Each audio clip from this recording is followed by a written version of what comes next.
खिलवाड़ की है। नारायण राय ने घोषणा में कहा है कि गाजीपुर, मऊ और बलिया तीनों सीटों पे 3 दिनों में समाजवादी पार्टी की 13 ही कर दूंगा।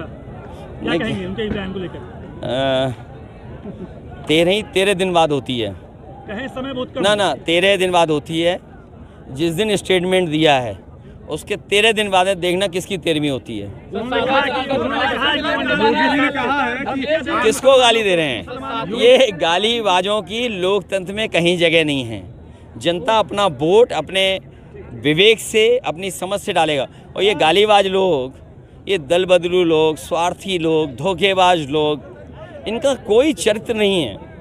इनका चरित्र केवल स्वार्थ है। और कभी आपके साथ, फिर हमारे साथ, फिर उनके साथ, फिर उनके साथ भी नहीं।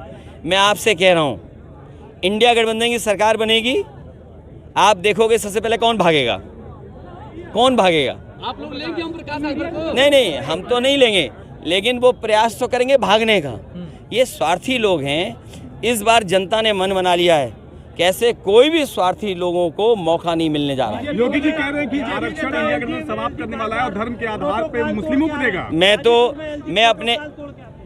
मैं अपने समझदार पत्रकार साथियों से कहूँगा कि जो अब आरक्षण व्यवस्था है, जो बीजेपी की सरकार में आरक्षण व्यवस्था लागू हुई है, उसमें पिछड़े दलित आदिवासियों का आरक्षण उन्होंने छीना है।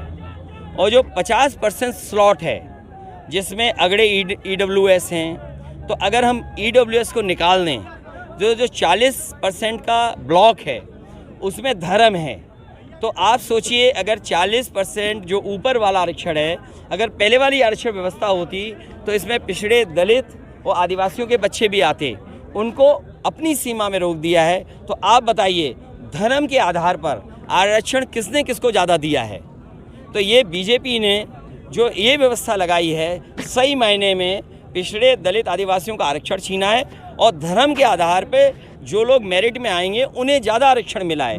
तो जो लड़ाई है वो लड़ाई है कि जो आबादी में ज़्यादा हैं उनको आरक्षण कम मिल रहा है, और जो आबादी में कम है उन्हें आरक्षण ज़्यादा मिल रहा है। पहले घोषित सीट पे भूमिहार और राजभर जो चल रहा है मामला, इस पर क्या कहेंगे? पॉलिटिक्स पे क्या कहेंगे? अरे इन PM, CM, राज्यपाल, मंत्री और कई उपमंत्री, गृह मंत्री और बिजली मंत्री, तमाम मंत्री हैं। अच्छा, बिजली मंत्री से पूछो, पूरा प्रदेश अंधेरे में है। अरे सुनिए, पूरा प्रदेश अंधेरे में है।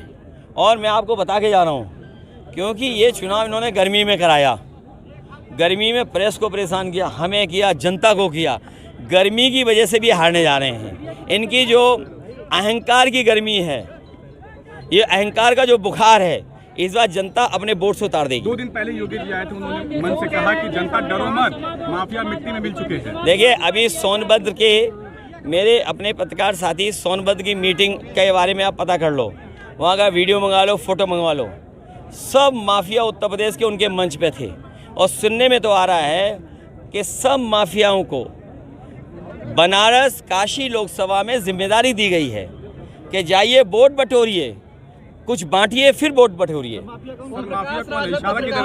आपको सब पता है। मैं फिर कहता हूं कि सरकार को एक लंबी सूची जारी करनी चाहिए माफियाओं की।